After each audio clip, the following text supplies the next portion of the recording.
Jain Assembly. My name is Sujit Pradhan. My father's name is Chaitanya Pradhan. My mother's name is Suvarna Kanti Pradhan. I am a resident of Jampali village in Melchamuda police station of Bargarh district in Odisha. I graduated in civil engineering from IIT Kharagpur. From there I got placed at CRISIL Limited where I worked for 21 months. Soon after that I pursued MSc in Applied Statistics and Informatics at IIT Bombay. I secured All India rank 32 in IIT JAM 2018 in the Mathematical Statistics paper. ये exam मैंने अपने first attempt में ही clear किया था और जब मैं prepare कर रहा था तब मैं एक जॉब कर रहा था और उसके साथ मैंने 6 महीने में वो क्रैक कर लिया।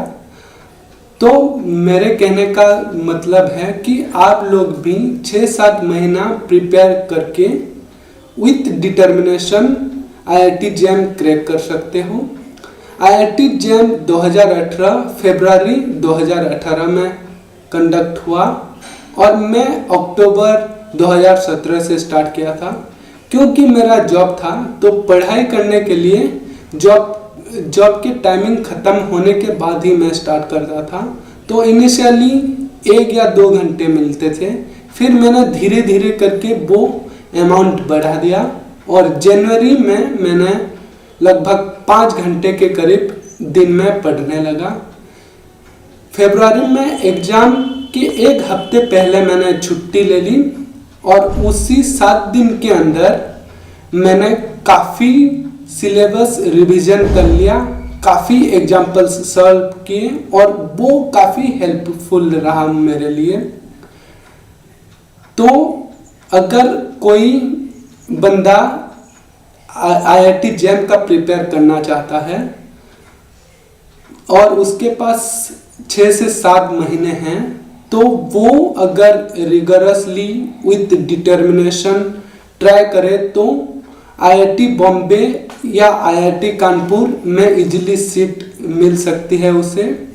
Generally IIT JAM paper 100 marks का होता है, उसमें से 40 मार्क्स मैथमेटिक्स का होता है और 60 मार्क्स स्टैटिस्टिक्स का होता है। जो मैथमेटिक्स पोर्शन होता है उसमें आपका differentiation, function, continuity, integration, differential equation, basically calculus और मैट्रिक्स अलजेब्रा होते हैं और उसके क्वेश्चन स्टैटिस्टिक्स के रिलेटिवली में सिंपलर होते हैं और उनमें से 40 में से आप 30 के करीब मार्क्स ला सकते हो।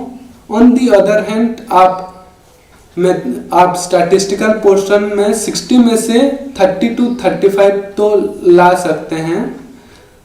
क्योंकि मेरा बैकग्राउंड अलग था, सिविल इंजीनियरिंग, तो मुझे थोड़ा स्टैटिस्टिक्स में डिफ़िकल्ट लगने लगा।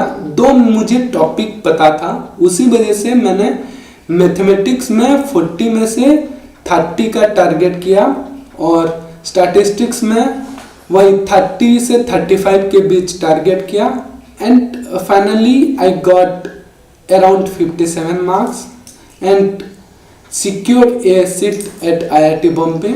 जनरली ये होता है कि IIT बॉम्बे में कट ऑफ 50 समथिंग से 57-58 तक जाता है, 51 to 58। तो to be on safe side आप अगर 60 ला लिए तो आपको IIT बॉम्बे और IIT कानपुर में सीट जरूर मिलेगी। और उसके लिए आपको पता लगाना चाहिए। जनरली मैं सिविल इंजीनियरिंग बैकग्राउंड से था तो मुझे मैथमेटिक्स थोड़ा इजी लगा। अगर मोस्टली जो होते हैं वो स्टैटिस्टिक्स बैकग्राउंड के होते हैं, उनके लिए स्टैटिस्टिक्स में 60 से 40 लाना काफ़ी इजी होगा। On the other hand maths में 40 से 20 to 25 ला सकते हैं तो बढ़िया है वो। तो उसी के हिसाब से, अपने कैपेबिलिटी के हिसाब से और जो कट ऑफ होता है उसी को ध्यान में रखते हुए आप उसी का प्रिपरेशन कीजिए और उसमें आप प्रैक्टिस कीजिए, क्योंकि ऑब्जेक्टिव पेपर्स हैं, तो ऑब्जेक्टिव पेपर्स में प्रैक्टिस करना बहुत मायने रखता है। आप जितना प्रैक्टिस करोगे आपका पेस और एक्यूरेसी उतना बेटर होगा। तो जनरली ऐसा होता है, आप एक बार थ्योरी पढ़ लीजिए, फिर प्रीवियस ईयर क्वेश्चंस देख लीजिए 2-3 साल का, तब आपको सिलेबस पता चल जाएगा। फिर जब आप क्वेश्चन सॉल्व करेंगे प्रीवियस ईयर के, उसमें और एक भी आइडिया मिल जाएगा कि आप किस किस टॉपिक में लैग कर रहे हो या किस टॉपिक में आपको कम ध्यान देना चाहिए। उसी के हिसाब से आप और एक बार बुक्स रेफर करके अपने वीक टॉपिक्स पे ज़्यादा ध्यान दे सकते हैं। तो यही मेरा सिंपल स्ट्रेटेजी है। आप जितना भी टाइम दीजिए, 5-6 महीना, 4 से 6 महीना भी हो सकता है, लेकिन आप फुल डिटर्मिनेशन के साथ दीजिए और टारगेट रखें कि आपका 60+ हो, जैसे भी हो के, तो आप इजीली IIT बॉम्बे में या IIT कानपुर में सीट मिल जाएगी आपको। Thank you for watching the video. Please to like, comment and share.